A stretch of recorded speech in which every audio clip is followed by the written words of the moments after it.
So we've decided to have a walk down to this bay here, and at the moment, I don't know if you can see the steps there, but at the moment there's nobody down on the beach, so we're going to go down on that beach, and we've got our little picnic with us today.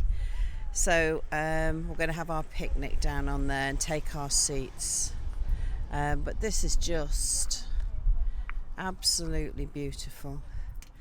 And this is a view just outside Bolnuevo, up on the hill.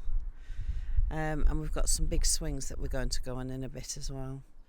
So just a lovely day out, taking in a bit of sunshine, and most importantly, a bit of fresh air, a bit of exercise. So hi everyone, I'm actually sat on a local beach here, and we thought it had been a nice change to chat to you about winters in Spain, but rather than sitting in a room, sitting out on a beach and chatting about how we find the pros and cons of the winters in Spain, really. Lots of people always ask me when we moved out here, well, what's it like in the winter? Because they know what it's like in the summer. Lots of people come on holiday, don't they, in the summer?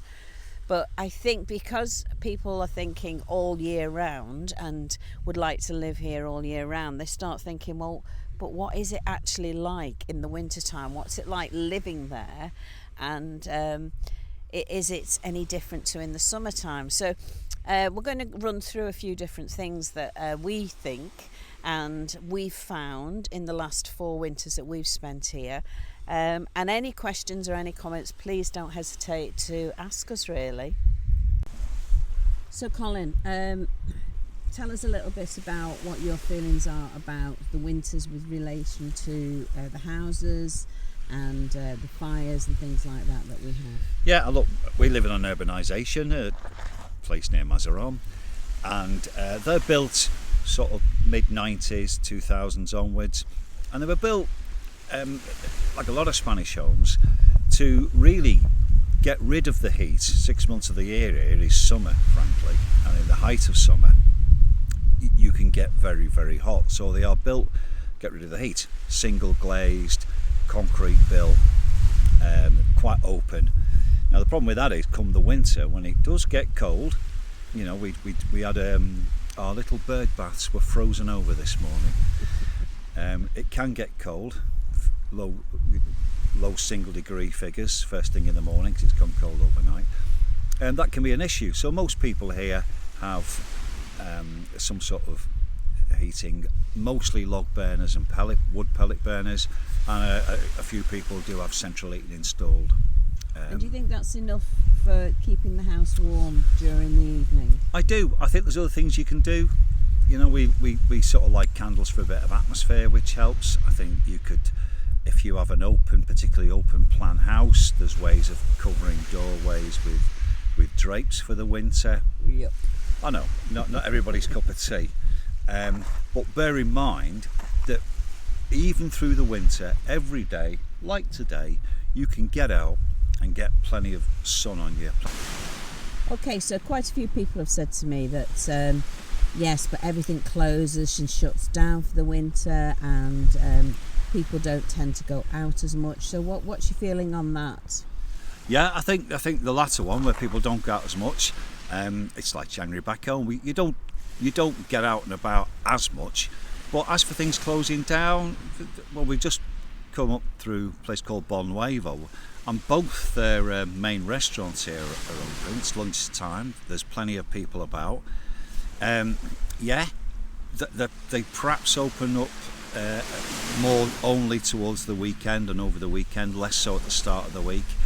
But most places are open for lunch, and perhaps they'll close down in the evening. But there's plenty of places open to go out and go and eat. And don't forget, November, December, obviously December's part of winter, it's pretty busy here, certainly in the cities, with the celebrations of Christmas coming up, and Christmas lights everywhere, and Christmas fairs and all the rest of it. And right up to the 6th of Jan, which you may know is the Three Kings Day, which is a very big thing here in Spain. From then on, yeah, probably quietens down a little bit. The festivals don't really get going, I don't think, till February, March time. But it doesn't die. There's plenty of stuff to be had and things to do. here if you bother to look for them and perhaps have a little drive out for them. What about as the restaurants are closing? What about what do you? All right, so yeah, we both like cooking all year round thing. Particularly this time of year, we do like to do a little bit of the sort of slow cooked stuff, stews. A very common dish here is bean and chorizo stew, which you'll get this time of year on most places at Spanish restaurants, Spanish bars of some form or other. I like it. I like doing lots of lentils and chickpeas and things like that. Yeah, again, you'll get chickpeas, big thing here. You'll get chickpeas in hot dishes as well. And because Spain has all the veggies and stuff, I think everything's always fresh, isn't it, and really tasty. Yeah, you don't go shy of things to cook at all. Local stuff, your own favourites, whatever it is. It just changes nature. It's a lot more of a sort of one pot stew thing or what have you. But I think we find as we well enjoy it. It helps us save a little bit of money ready for the summer, doesn't it?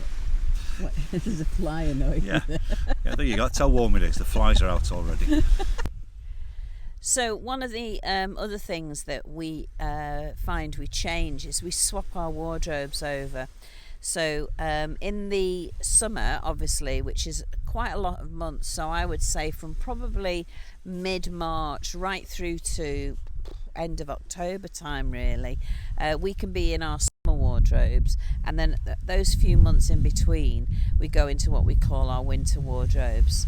So we get tops like these sort of tops, thin sweatshirty tops, and then in the evenings I must admit we do tend to put on nice thick jumpers. I mean, you've got a thick jumper on today, haven't you, Colin? But generally it's for sitting when we're sitting inside the house and the sun's gone down. It will start to get a little bit cooler, and there's nothing nicer than putting your thick woolly on and your tracksuit bottoms or something like that, and we bed down. I have lots of throws around the house, which Gus tends to make a beeline for as well, doesn't he? But I put those on. We stick one of those over the quilt on the bed as well. We get the quilts out. So in the summer we don't need continental quilts, we just have a sheet over us. But in the winter we get the quilts out and maybe some throws, and just to help us warm up. So as well as using the fire and a little bit of the AC units, we do that, and we find that's fine, that's sufficient for us.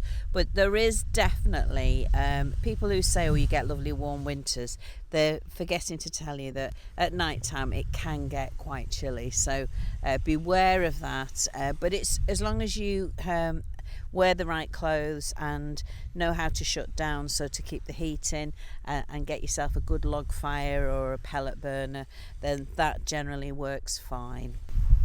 So what else do you think's different, Colin, about the winter in Spain compared to the summer? So we led active lives when we were back in the UK, but it's very difficult, isn't it, when it's constantly wet, cold, windy, to motivate yourself to get out. Very different kettle of fish here. I mean, look at today, where are we, January the 15th?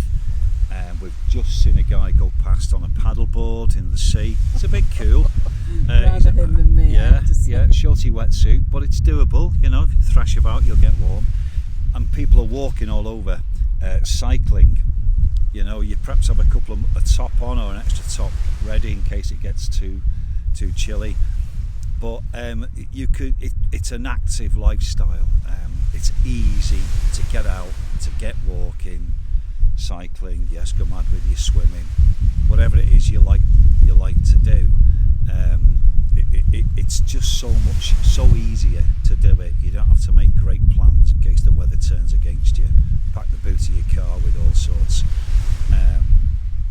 We haven't even brought a hot drink. I'm desperate for a coffee, so we're going for a coffee in a minute. But it's one of the big attractions for me. There's I keep looking at the rocks to the side of the bay here. You can perhaps see some behind me, and thinking, oh, they'd be good for a clamber.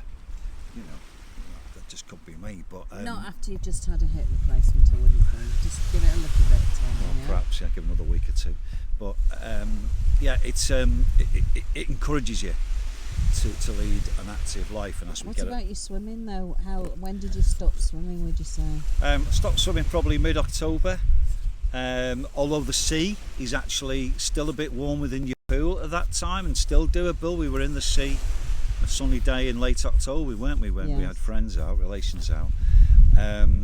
You know, the sea temperature lags behind here, so it's going to be cold till, let's be frank, mid-April, April, May-ish. I was going to say, when do you start doing your swimming again? Well, I think in the pool, if you're brave, you can get in sort of early April, you know. Well, about 2 years ago, we had our Norwegian friends out, didn't we, for my 60th? And yes. That was around my birthday, which is the 9th of March, and she went in the pool there, didn't she? She got us in. I think we literally did one or two lengths. I think it was 14 degrees. 14, now it's not too bad if you're back in the UK. No. But over here it felt absolutely arctic, and she was stood in there demanding we get in. I needed a silver foil blanket when I got out. It was unbelievable. That's my mad Norwegian friend Christine. So yeah, that was quite funny. So this is the man that had a hip replacement at the beginning of December, and he's just climbed up this hill there. Right, but I'm not very happy with him because he's got to get down here. But there you go. How brilliant is that to be able to do that? About 6 weeks after his operation. So, in summary, we've probably not covered everything that we can think of there, but thinking about winters in Spain, what would you summarise? The thing that hits me every day, I come out the back kitchen door, is that yes, the air gets cool. Sweater on by the beach, the air temperature is cooler, but I'm sat here and I can feel the heat of the sun on my skin, and it's a lovely thing. It's not a combination you get very often back home because it's such a dry atmosphere here, and that's an everyday welcome thing. It's 2 p.m, it'll be warm until it probably goes down, I can't remember, 6ish or something, the sun will be down today, and then the temperatures start to drop a little, but most of the day, if you're out and about, it's a lovely feeling. Of course we get rain every now and then and clouds coming over where you miss that, but most days are like this, warmth on your skin all through the winter. And if anyone's got any questions, just fire them in, send them in. Anything about life in Spain, any of the seasons. Winter's probably the one that most people, everybody knows what a summer holiday in Spain looks like, even if you've not been there or feels like. Winter is perhaps a bit of the time of the year that people aren't quite so sure about. So any questions at all, just send them in. And subscribe, please subscribe, hit the like button, etc. ring the bell. That's it. So I am braving the water to see what the temperature is like. Colin didn't take his shoes and socks off. So, whoa! It's actually not too bad. I don't know if I could swim in it. Maybe if I was Norwegian I could, but no. But it's all right. It's okay. Yeah. Not. Ooh, and that's just about enough of that.